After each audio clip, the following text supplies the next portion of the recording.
العالمین والصلاة والسلام على سید الانبیاء والمرسلین اما بعد فاعوذ باللہ من الشیطان الرجیم بسم اللہ الرحمن الرحیم وقال اللہ تعالی فی القرآن المجید واعتصموا بحبل اللہ جميعا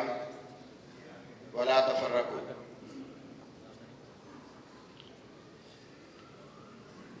وطن عزیز کو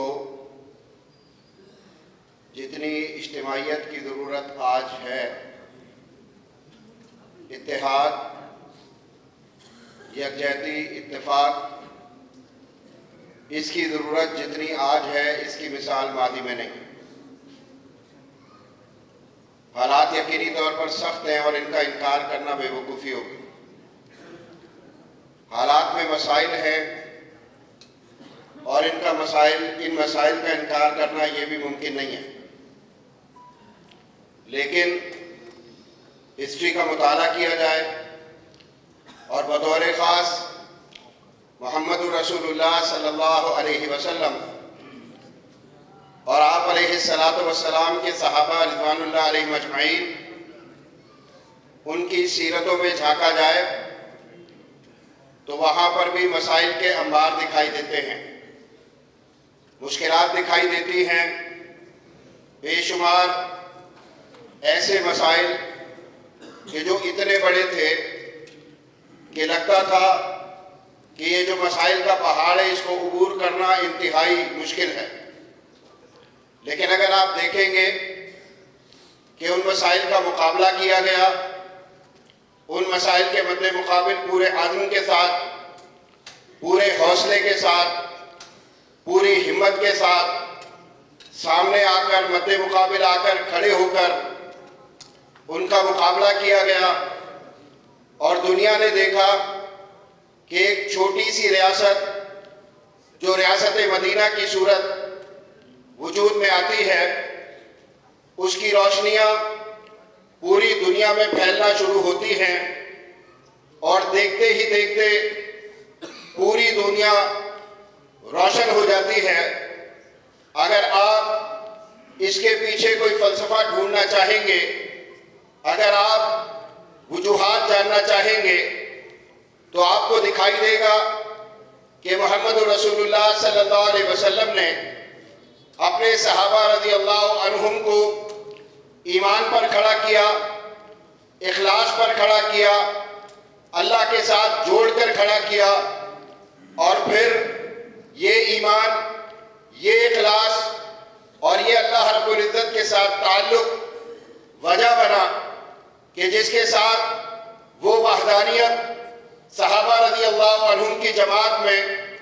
دنیا نے دیکھی کہ جس کی مثال دوبارہ دنیا کو میسر نہیں آتی۔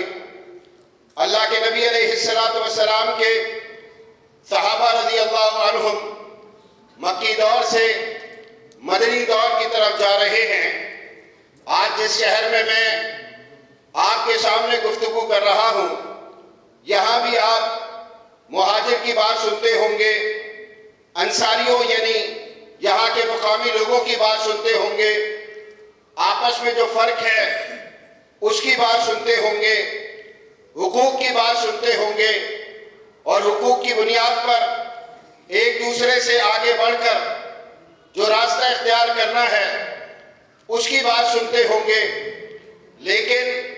اس ملک کو آگے بڑھانے کا طریقہ کار کیا ہے؟ ابھی میرے مربی محترم جناب یوسف کشمیری صاحب فرما رہے تھے کہ دنیا اس وطن عزیز کی طرف دیکھتی ہے تو بعض لوگوں کو اچنبھا ہوا ہوگا، بعض لوگوں نے یقینی طور پر یہ سوچا ہوگا کہ جو حالات ہیں ان حالات میں شاید یہ بات مناسب نہیں لگتی کہ دنیا کے دیگر مسلم ممالک میں سے بہت سارے ممالک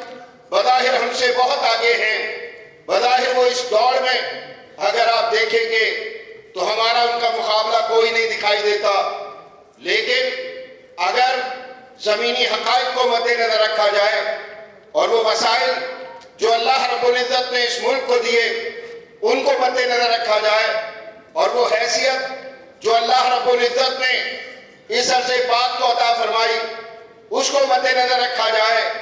تو پتہ چلتا ہے کہ کوئی ملک ایسا نہیں ہے کہ جس کو اللہ رب العزت نے وطن عزیز کی مانند سمندر دیے ہو، صحرا دیے ہو، دریا دیے ہو، میدان کھیت کھلیان دیے ہو، پہاڑ دیے ہو، اور ایک عظیم مضبوط جرأت مند قوم دی ہو۔ یہ ہے کہ چیزوں کو برتنے کا ایک انداز ہوتا ہے، چیزوں کے استعمال کا ایک طریقہ کار ہوتا ہے۔ جب باہم آپس میں انتشار پیدا ہو جائے، افتراق پیدا ہو جائے، جب باہم آپس میں ہم ٹوٹ پھوٹ کا شکار ہو جائیں اور اس کے بعد ایک قوم بننے کے بجائے گروہوں میں تقسیم ہو جائیں، لسانیت کی بنیاد پر تقسیم در تقسیم کا سلسلہ شروع ہو جائے، فرقہ واریت کو رواج دیا جانے لگے، ہر بندہ، ہر گروہ، ہر جماعت اپنی انفرادیت کو لے کر کھڑی ہو، تو اس کے بعد پھر یاد رکھ لیجئے کہ بہت ساری چیزیں، بہت سارے امکانات، بہت ساری خوبیاں فائدہ نہیں دیا کرتی۔ پاکستان ایک عظیم مملکت ہے۔ پاکستان اس روئے زمین پر اللہ رب العزت کی نشانیوں میں سے ایک نشانی ہے کہ اللہ رب العزت بتگدائے ہند میں سے ایک مملکت قائم کرواتا ہے، بتگدائے ہند میں سے ایک ریاست قائم کرواتا ہے۔ لا الہ الا اللہ کی بنیاد پر اس کا وجود جو ہے وہ لوگوں کے سامنے پیش ہوتا ہے کہ پاکستان ایک عظیم ریاست ہے۔ پاکستان کو اللہ تعالیٰ نے عظیم وسائل سے اللہ تعالیٰ نے